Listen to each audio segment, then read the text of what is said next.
अस्सलाम वालेकुम नाजरीन, आप देख रहे हैं फैसलाबाद पॉइंट और मैं हूं सिफ्तान अब्बास। नाजरीन, आज मैं जिस बुज़ुर्ग के आखिरी आरामगाह पर मौजूद हूं, इनका नाम यहां पर पैरो शहीद लिखा गया है।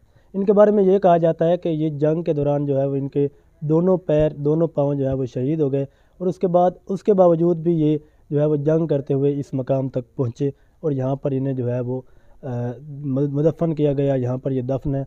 ये मज़ार आज भी यहाँ पर मिट्टी का है और इसकी छत नहीं है। इस हवाले से यहाँ पर मौजूद लोगों से भी बात करेंगे कि आखिर क्यों इसकी जो है वो छत नहीं है इस मज़ार की, और क्यों ये अब तक जो है वो मिट्टी का है, अब तक इसे पक्का नहीं किया गया। और उसके बाद इसकी एक और यूनिक चीज़ भी है कि यहाँ पर जो है वो उनके एक वफ़ादार कुत्ते की भी डेयरी यहाँ पर जो है वो लगी हुई है। तो उसके हवाले से भी यहाँ पर सवाल करेंगे और आपको दिखाएंगे कि आखिर यहाँ पर क्या माजरा है। नाज़रीन, यहाँ पर हमें एक सफ़ेद रीश बुज़ुर्ग मिले हैं कि जिनका ये कहना है कि ये यहाँ पर जो है वो काफ़ी अरसा से जो है वो खिदमत कर रहे हैं। इनसे मज़ीद बात करते हैं। अस्सलाम वालेकुम बाबा जी। वालेकुम सलाम। कब से हैं यहाँ पे? मैं छोटी उम्र से यहाँ से काम कर रहा हूँ। मेरा वालिद था, वो सारी ज़िंदगी यहाँ गुजरी गया। उनके वालिद थे दादा जान, वो भी था ही गुजरी गए। अच्छा, इस मज़ार की छत क्यों नहीं है? छत इसलिए नहीं है कि पावन नहीं देता बुजुर्ग। मतलब यहाँ पर छत नहीं डाली जाती, जी ऐसे डाली गई है? डाली आने छत बुजुर्ग चाहते उधर रख छोड़ी जाए।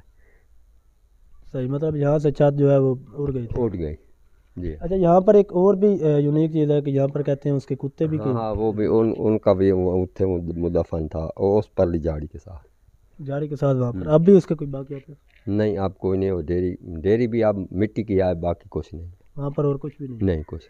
नाज़रीन, यहाँ पर ये जो बुज़ुर्ग हैं इनका यही कहना है कि इनकी दो नस्लें जो हैं वो यहाँ पर खिदमत करती हुई गुजरी हैं, यानी कि इनके वालिद भी यहीं पर थे, इनके दादा जान भी यहीं पर थे। और इनका यही कहना है कि यहाँ पर जो है वो एक दफ़ा छत डाली गई है, लेकिन किसी करामत की जो है वो सबब यहाँ पर वो छत अब मौजूद नहीं है। मज़ीद यहाँ पर शायरियों से भी बात करेंगे और उनसे पूछेंगे कि आखिर ये क्या माजरा है। नाज़रीन, दरबार पैरो शहीद के साथ ही यहाँ पर जो है वो डेयरी और यहाँ पर वो दरख्त मौजूद है। तो इस हवाले से ये कहा जाता है कि जो उनका वफ़ादार कुत्ता था उनकी यहीं पर जो है वो डेयरी वगैरह थी। ऐसे ही है ना? जी हाँ जी, बिल्कुल ये डेरी है मिट्टी की कुत्ते। तकरीबन ये जो है वो डेयरी है उस कुत्ते की, कि जो उसके साथ यहाँ पर जो है वो आया था और यहाँ पर उसे दफन किया गया था। नाज़रीन, यहाँ पर एक और शख्स जो हैं वो भी हमें मिले हैं कि जो यहाँ पर फातिहा के लिए आए थे, क्योंकि ये एक कब्रिस्तान है और कहा जाता है कि 18 एकड़ यहाँ पर जो है वो कब्रिस्तान की अराज़ी है कि जहाँ पर मुख्तलिफ़ लोगों के जो है वो प्यारे इस वक्त आराम फरमा रहे हैं। इनसे मज़ीद बात करते हैं। अस्सलाम वालेकुम सर। वालेकुम अस्सलाम। सर, आप यहीं से हैं? जी, क्या नाम है? मुमताज़ हुसैन। अच्छा, ये बताएं आप यहाँ पर कब से आ रहे हो? मेरी उम्र है तकरीबन 50 तो 52 साल। सही। ते असां इत्थों दे रिहायशी हैं, अबू होरां या दादू होरां वो पहले दे रिहायशी हैं इत्थे दे।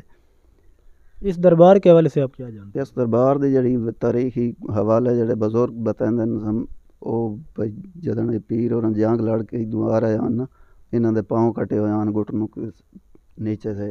सही, मतलब पैर ही कोई ना? ना पैर कोई ना इन्हां दे। ते दूसरा ये जदन इत्थे यानी दफन होए, यहाँ पर लोग मन्नतों के लिए भी आते हैं, कभी आपने बिल्कुल आते हैं, दूर दूर के लोग आते हैं मन्नतें के लिए और उन्होंनी मुरादें पूरी भी हो जाती हैं। कभी आप भी यहाँ पे आए हैं कुछ मांगने के लिए? हाँ, असी हमेशा आने इतों दे रिहायशी हैं। यही कहना है कि ये जो पैरो शहीद है, इनको इसलिए पैरो शहीद कहा जाता है कि इनके जो है वो पाँव नहीं थे। क्योंकि इसकी तारीख कहीं पर लिखी नहीं गई, इसलिए ये जो अब इनके बुज़ुर्ग बातें बताते हैं वही बातें ये जो है वो यहाँ पर कर रहे हैं। और नाज़रीन, आप अगर मेरे अक़ब में देखें तो यहाँ पर एक मस्जिद भी बनाई गई है कि ये सिर्फ़ यहाँ पर नहीं है, बल्कि हम जिस बुज़ुर्ग के भी मज़ार पर गए हैं उन्हीं के मज़ार के साथ जो है वो मस्जिद ज़रूर होती है। हालांकि कहा यह जाता है कि जो बंदे औलिया अल्लाह को मानते हैं वो जो है वो मसाजिद वगैरह में नहीं जाते, लेकिन यहाँ पर हम जिस बुज़ुर्ग के भी मज़ार पर जाते हैं वहाँ पर मस्जिद ज़रूर होती है। इसी के साथ मुझे दीजिए इजाज़त। अल्लाह ने के बाद।